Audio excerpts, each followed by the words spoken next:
All right, guys. Welcome back to another RacePlazaMedia video. My name is Milan. My name is Bia. And today we're going to try something a little bit differently. I have been on the internet Ooh. and I found things in regards to motorsport. Most of the things are coming from like Reddit. Some of these are a little bit motorsports news. Some of these are Yes. just interesting things I found. And we're going to take a look at it together. You haven't seen any of this. And some of these things are visual and some of these are not. So Okay. we'll get into it. So the first thing we're actually going to take a look at is we just spoke about the MotoGP race and about the whole freak situation that Yeah. happened with Marquez, and he himself actually has left an interview about it, and he said that it was a super strange situation, but this is not a Michelin problem and this is not a track problem. This is just something that is unusual, but it happens. And I think he's just chalking up that this is like a 1 in a million type of situation. I see. I think it was just a series of quote unquote unfortunate of events. I don't think, based on what he's saying, it doesn't come off across to me as someone who's like, oh my God, we need to get this investigated. How I is this see. happening to me? I think when this is like a throwback in 2021 when Grosjean in F1 had like this really terrible accident and the car broke in half. Yeah. That is, I think, something that needs to be more investigated. Yes. Then he's like, this is just, Yeah. it is what it is, Yeah. And I think this is honestly a really good way to look at it. Let's not make an elephant out of something that potentially doesn't need to be. Yeah. Because we also don't know that the other tire issues, the one that Joan Mir had, if it was the same thing, right? Yeah. So- I mean, it seemed like we had said in the video, like a lot of riders were struggling in general with tire degradation in that track anyways, which people were warned about. The commentators were even talking about if the race would have gone a lap longer, a lot more people might have had issues with it, Yeah. including Bez, who Yeah. ended up winning the race. Yeah. So it's really interesting or good to know that Mark was like, oh yeah, this was kind of like a 1 in a million kind of situation. Even when we were watching it, I was like, oh my gosh, this is not something we've seen very often In MotoGP. I Yeah. mean, the commentators were talking about something similar happening to Pecco, I think last year in Valencia or somewhere similar. They talked about that his tire had come off, but it's not something we see very often. Yeah. And I think as far as I'm understanding this, in F1 at the end of the races, Pirelli collects all of the tires and they do like data tests and stuff like that. I would be very surprised if Michelin wouldn't do the same. Yes. And I also think that they're probably like looking into this, like, how did this happen? Because if the tires do well, this is obviously also a good representation for Oh, them. 100%. This is Yeah. all ads for them. Yes. So now we have something a little bit differently. I Okay. found, so we've talked about this whole Alex Palou situation with the lawsuit. Oh, yes. So now he has actually made a post Okay. online about it and about, I guess, to like clear the air. I Okay, don't know. so the thing was that he said he was promised an F1 seat. Correct. And then so he ended up suing McLaren, and then he ended up losing. Well, I think there was several because McLaren was suing him, I think, for breaking their contract with them. And then he was saying like, well, you guys didn't lose any money Yeah. by me not driving for you guys because you guys had another excellent driver. Yeah. But he won like the championships following that, Yes. And he was saying like Zach had promised me Yeah. a F1 seat. So now he Okay. has come out and he has made this post on Instagram. This is Okay. from his official Instagram. Would you like to read it? Sure. Okay. Over the past few months, I've had time to reflect on what has been incredibly challenging period, and I want to address it directly, said Alex Palou, 4-time champion and reigning Indianapolis 500 winner. First, I want to acknowledge both Zach Brown and Chip Ganassi. Both were put in a difficult position, and I regret being in the middle of that. Also in January, a UK judge ruled in McLaren Racing's favor regarding my IndyCar contractual breach. I respect that decision. I also recognize that the The way events unfolded in the summer of 2023 could have been handled differently, Palou continued. While little of this is publicly known, I found myself pulled in various directions and had the wrong people around me back then, who I believe did not have the best interest at heart. I believe back then that His best interest in heart? Yeah. Yeah. I believe back then that I was provided with the wrong advice or no advice at all. In hindsight, had I reached out to Zach directly, perhaps things may have played out differently. McLaren and Zach supported me in many ways. They fulfilled every obligation, went above and beyond, and delivered on everything they said in their contract. I was never misled by McLaren, and I very much respect their organization. I also want to thank Chip, my teammates, and everyone at Chip Ganassi Racing for their dedication and support throughout this process. I've learned a great deal from the experience. I'm delighted this matter has now settled, and I wish to thank all of those involved in reaching an amicable conclusion. My focus now is fully on moving ahead. We're two organizations that I respect deeply, while will completely compete solely on the racetrack. Okay, interesting. So people are also talking about like they settled outside of court between them, and then people are also saying that under oath he had actually said that Zach never promised him that. So when he was under oath, he said that Zach never promised him that, and in fact, actually, he had signed a contract with Piastri, and then Alex Palou still decided to. He knew about this situation, obviously, because it was not a secret. Yeah. And then he still decided to sign a 2-year contract with McLaren. So there's a lot of things going on. I don't know if people were like ill-advised. There is now also an official statement from McLaren. Okay, interesting. I'm going to read that as well because someone posted that on this Reddit, subreddit. They put it in the comments. Official statement from McLaren. McLaren Racing CEO Zach Brown said, "I'm very pleased that we have reached a final settlement with Chip Ganassi Racing after a UK judge ruled in our favor in January. I want to thank the team working directly on the case for so many months and everyone who supported us throughout the process. Please, we can now return to battling things out on track and focus on what's set to be an exciting IndyCar season." And then from Chip Ganassi, so the other side, "I'm happy to confirm that we have reached a final settlement with McLaren Racing following a UK judge ruling in January." I like that they point out it's a UK judge. Yeah. "I cannot condone what happened, and I'm glad the matter's over. With the benefit of hindsight, I hope Alex has learned it's important to keep good people around him, which he now does. So the events of 2023 are never repeated. I want to thank Zach and McLaren Racing for now giving us a chance to leave this matter behind us and fully focus on the exciting IndyCar season ahead." So people are saying essentially, like, I'm sure in the agreement that was settled outside of the court, they had to put in the statement that McLaren didn't do anything wrong. Yeah. And then essentially so Alex, as far as I'm understanding, has switched management. Okay. And they're essentially like, now, like, we're putting all the blame on them. Yes. And then let's move on forward.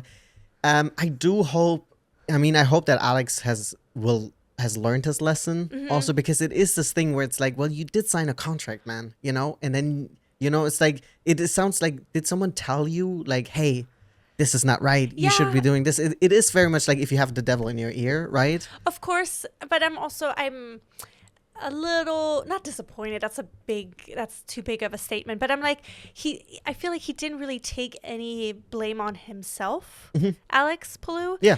He blamed like, oh, I was surrounded by the wrong people, but you chose to have those people around you, you made those decisions.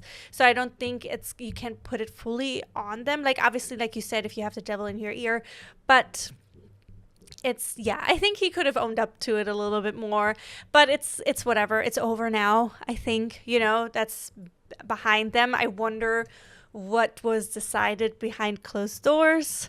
I mean, obviously there was the UK judge ruling in January, as we've heard multiple times now in these statements. The UK judge, though, right? The UK judge, yes. But yeah, so I guess I'm glad it's done, because we don't need all this outside drama. And also, like, it almost puts like a dark cloud on his he has an incredible IndyCar career. Yeah. I mean, he's been someone put that also in the comments. multiple time champion. 4 times now. So it's absolutely like he doesn't need this drama. You know, he doesn't. It just takes away, or it can potentially take away from his incredible career that he's had so far. So I'm glad that they've solved this, that we're now moving on from this. So good news. Yeah, I think one of the top comments is like basically some financial agreements were reached. Yeah. Everything is under NDA. They For sure. decided to pin everything on Paloo's previous management. Yes. Yeah. That's exactly what it sounds like. Exactly. It's like this is the bad guy. We're all going to move on from Yes. that. Someone did put underneath that honestly, unless Paloo was signing contracts without them knowing, they did play a major part in a lot of these fuck ups, keeping you out of stuff like this. So I don't know the legality around stuff like this, whether or not your management company can sign contracts on your behalf without you knowing. I'm not a expert on this, Yeah. but it's like hopefully he's able to just keep all that behind him. I mean, I know that obviously management companies and stuff like that, they will review the contracts for you. At least I know it within the acting world. They review the contracts and then you're signing it. Yeah. So I'm not sure. Obviously, I'm sure the contracts that he gets are very wordy, very complicated potentially. I'm sure there's lawyers involved. Exactly. And I'm sure that's maybe not his cup of tea. He's a race car driver. That's what he's focused about. So he might have put pen to paper on things where he wasn't really paying attention.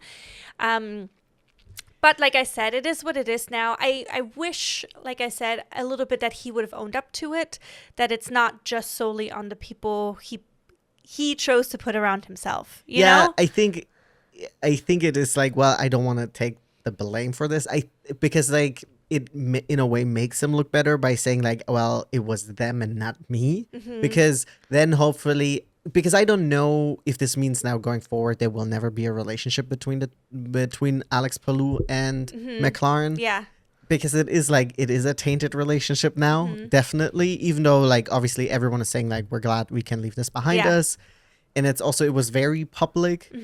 It is just strange because it's like people were pointing out in the comments like you knew Piastri had signed a contract, so where was this idea coming from that you get to race in the F1 car? Yeah. I cannot make a judgment on Zach Brown's character, right? Because I've never met him. I don't know him. I only know him from being like on TV and stuff like that. But he is a very successful businessman, right? And he doesn't strike me as the person who would get caught up in promising someone this and maybe potentially also being like, here's the contract for that, and then going back on that, you know? Especially as being the CEO of McLaren Racing. It would seem like a very much a beginner mistake. Yes. But anyways, I guess we'll never know the truth. Yes. But it is, I'm glad we're able to move on from that. 100%. Now, the next thing I'm going to show you, it is just a teeny tiny little thing that is on iRacing. Okay. They added a new TCR car. Uh-huh. And it's the Audi RS3 LMS Gen 2. And I just wanted to show it because it's just pretty, dude. It is pretty. Yeah, so you guys can take a look at this. Yeah.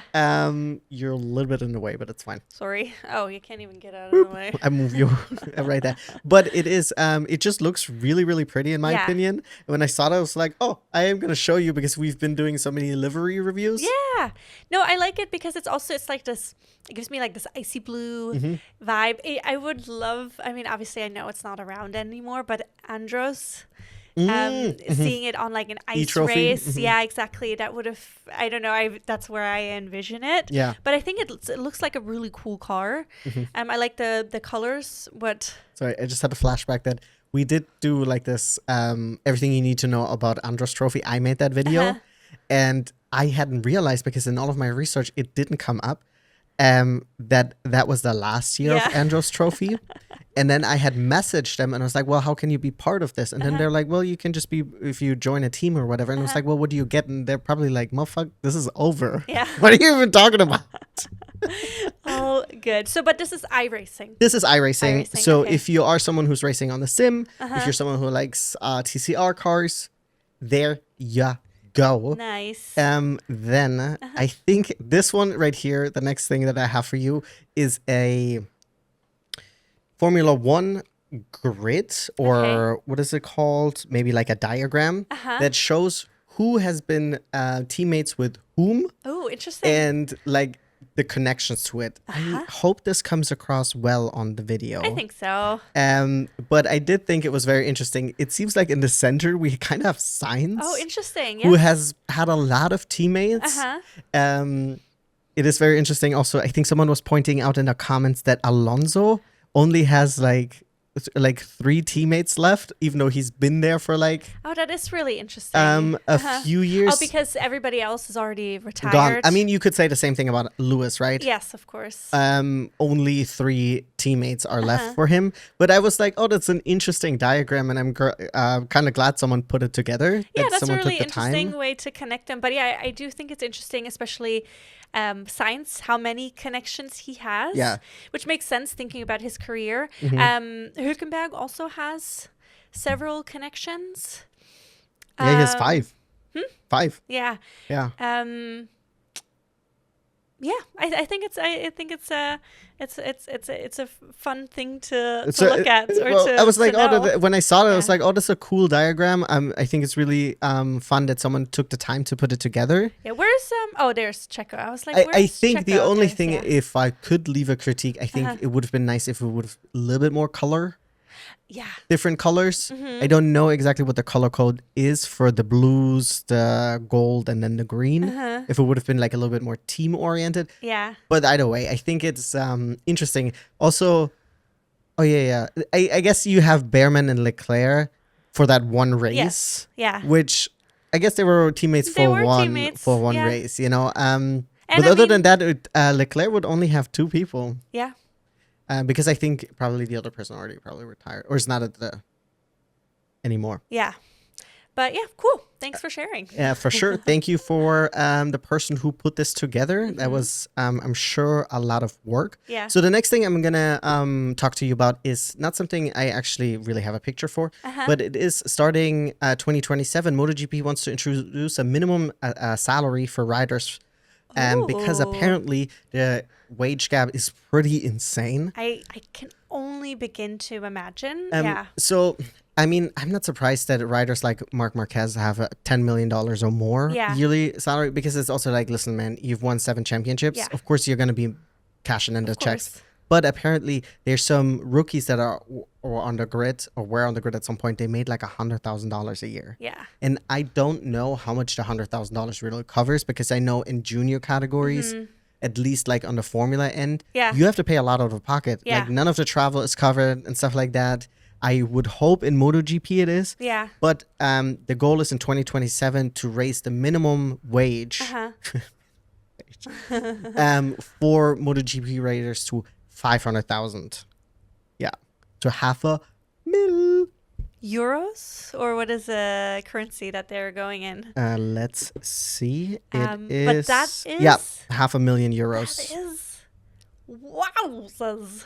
Yeah. I mean, Yeah, because it says right here, while leading stars such as Marc Marquez, Fabio Quartararo have secured base salaries exceeding 10 million euros, other contracts feature figures closer to those seen in lower classes, at times under 120,000. The gap is expected to narrow once the 500,000 minimum salary is approved. I think the minimum salary in F1 is $1 million okay.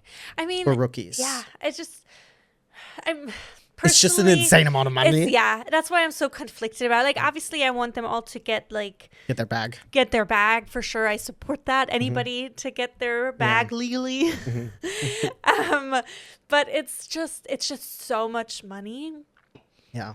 And I obviously, w- I do hope that they get like the teams at that level cover like the flight, the hotel, the But I will say, if you make $100,000 a year, which euros is a lot of money. I'm not even denying that, Yeah. right? But on the other hand, is because a lot of writers, they probably have their own trainers and stuff Yeah. like that, right? And they have them probably for majority of the year. So essentially, with $100,000, you're expected to pay another person their full yeah. or like a majority of their salary, Yeah. right? So And then potentially have to travel them or travel your team. exactly. So I get that. Like I said, I don't know exactly all the logistics like you've been saying.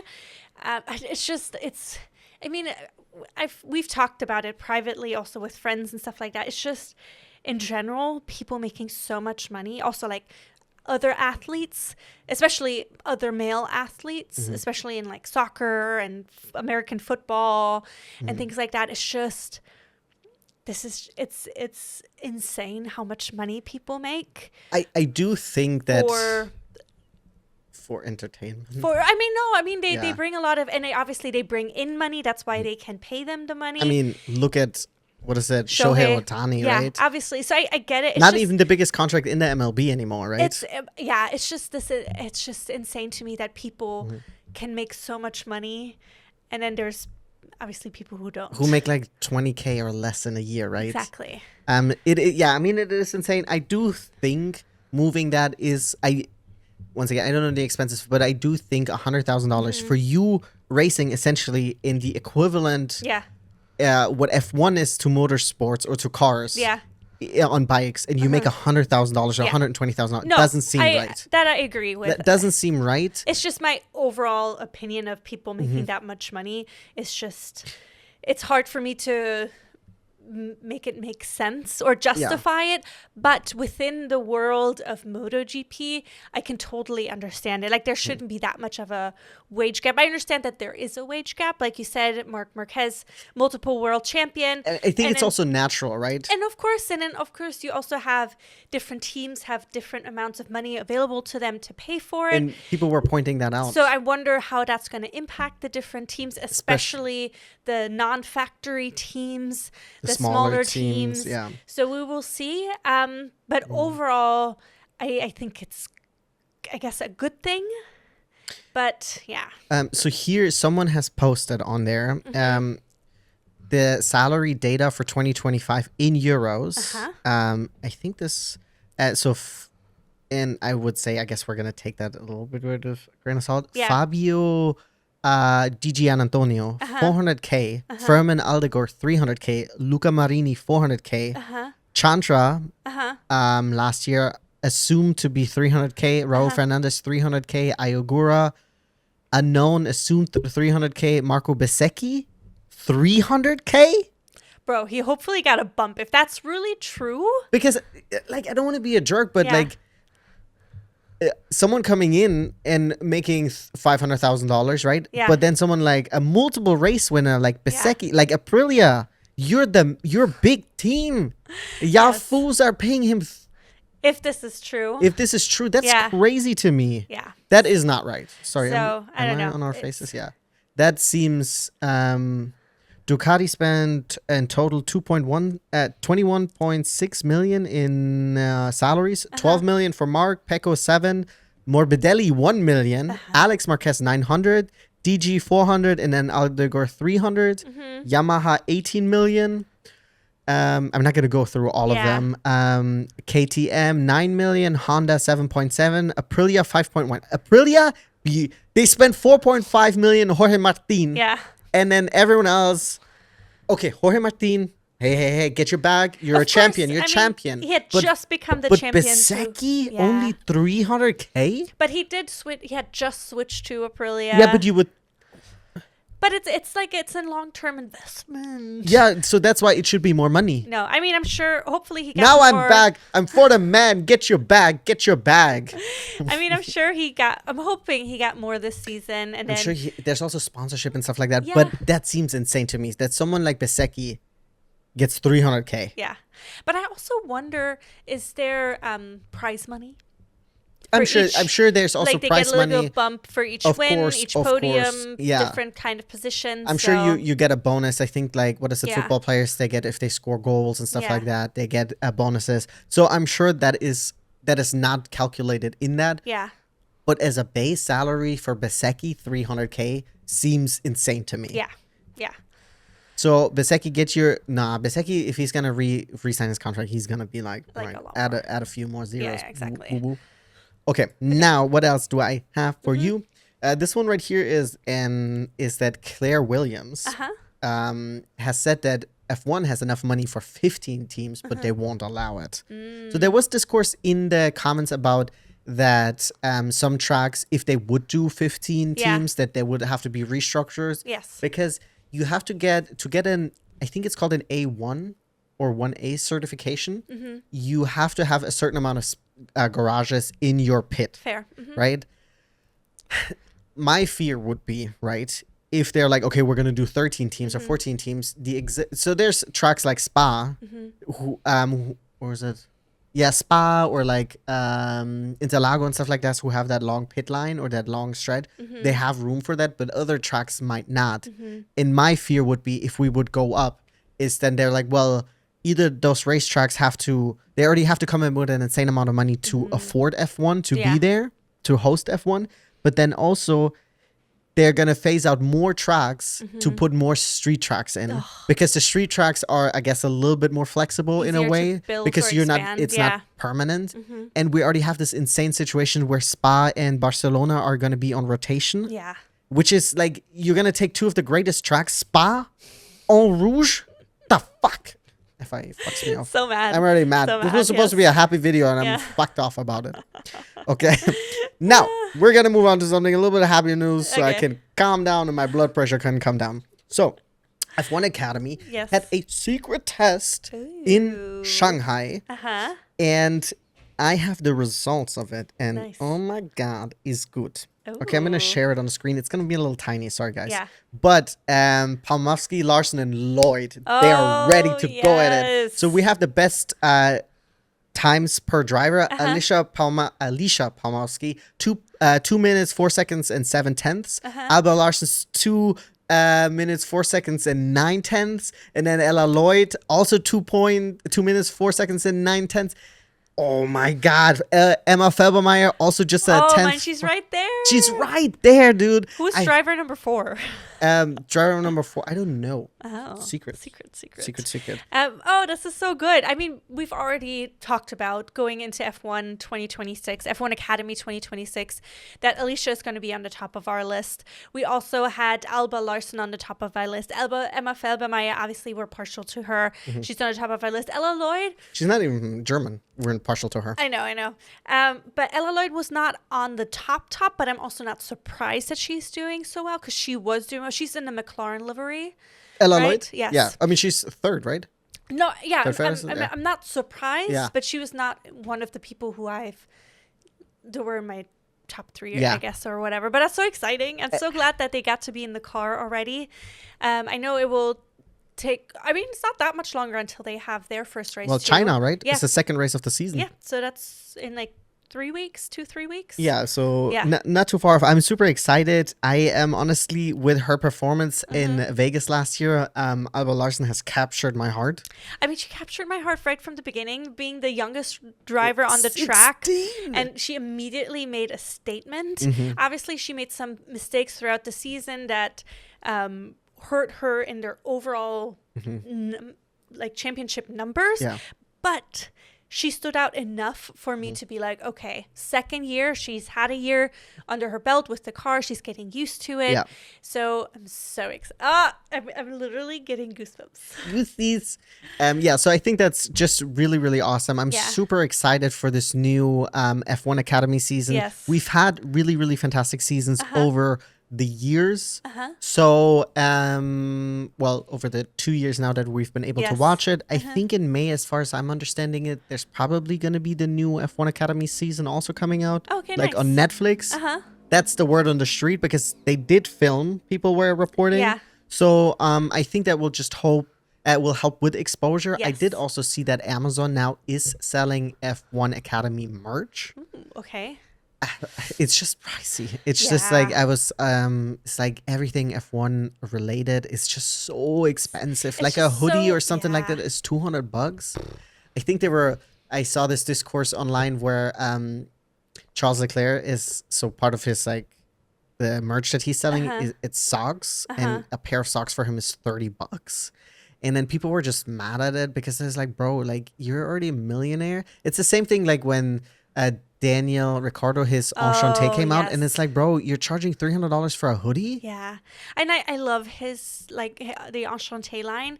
I really like it because it has some really nice designs, a little bit something different. The quality seems nice from the pictures and from how it's described, but I've not bought anything from there because it's just so expensive. It is, and it's like, I don't know if why people think this is kind of appropriate. So is it because like F1 is already so elitist and they're like, well, people are gonna have the money, they're gonna buy it? Because people will buy it, and that's the thing. But it's just like, I do wish there was like a shack of F1 players, who's like, okay, I'm not gonna do the big, deal. I'm gonna make something a little bit more affordable. Like, what is it, Shaq? He did a Walmart deal, and then if people were able to buy like the kids were able to buy his sneakers for like $40. To him, it's just like your sneakers are way too expensive. Nobody, like normal people, can't afford them. Yeah, especially families. If you want to, or lower income families and stuff like that. And it's just like, because if you have a family with like 2 kids, everybody wants a shirt. I mean, it's just like nowadays some people can't go to Disney anymore because it's just so expensive. And in Formula One, it's the same, or it's not the same thing, but it's just not our Disney. It's not affordable. It truly isn't. It's so not affordable for like the average Joe. Yeah, or also the average family. I know that there was discourse last year about it with Silverstone, and Lewis was also advocating. It's like the prices are so expensive that families can't go anymore, right? I think it's with a lot of sports events here in LA. We are a sports city. Yeah. And a lot of the tickets and stuff like that is super expensive. I think the only thing that is super family friendly and also affordable are the Angels. So the football team. Baseball team? No. Ew, disgusting. Oh, because I was like, Anaheim Angels? No, team? FC. Oh, Angel City FC. Angel the City soccer, FC, yeah. Soccer or football team, yeah.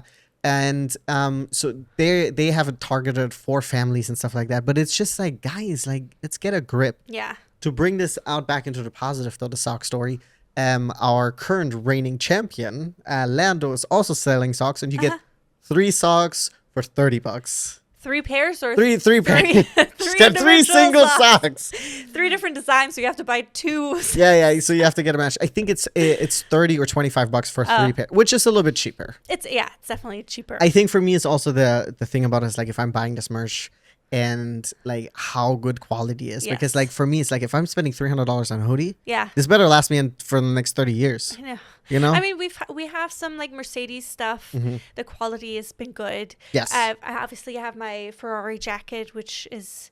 I think the jacket itself, it is a better quality than the off-brand one that I had gotten, the original. Oh, yeah. Or the retro one. But all of the stuff is printed. It is not a patch how the old one used to be. Exactly. That's my only issue with it. So you have to be like get it dry cleaned and stuff like that, which is obviously additional costs. Yeah. But what do you got next for us? What do I have next? Okay, so this one is really random, but I am someone, I have a fold phone, so I have the option for 4 different home screens on my, or like background locks screens for my phone. And I am someone who, like, on a regular basis, I do like to go in and update it. Yeah. And so someone shared on Reddit, really cool, a place where you can get for free high quality like F1 wallpapers for your phone. I'm going to share this, and we're not sponsored by any means by any of this. Obviously we're not, like, look at this, but no offense, but come on. So here is the website. And like, essentially you have all the different teams. And so you can either put in, my favorite driver, Gabriel, and boom, like you get some really high quality pictures. And of course, like, Gabriel is obviously, like, if I pick Max Verstappen, look at this. But you get some really sick. Oh, yes, these are some and then really nice ones. you can just download it.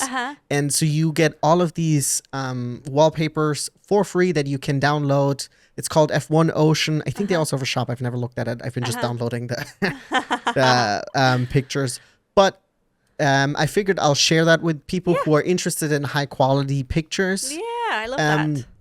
Obviously, for everything that we're looking today, everything Reddit, I will put the links in the description so people are able to just look it up themselves, including this one. So people are able to take a look at it. But I thought it was really awesome. I thought it was really nice that someone put the effort into making this. So yeah, that's really cool. I'm gonna definitely check that out later to see if maybe I want to adjust my background.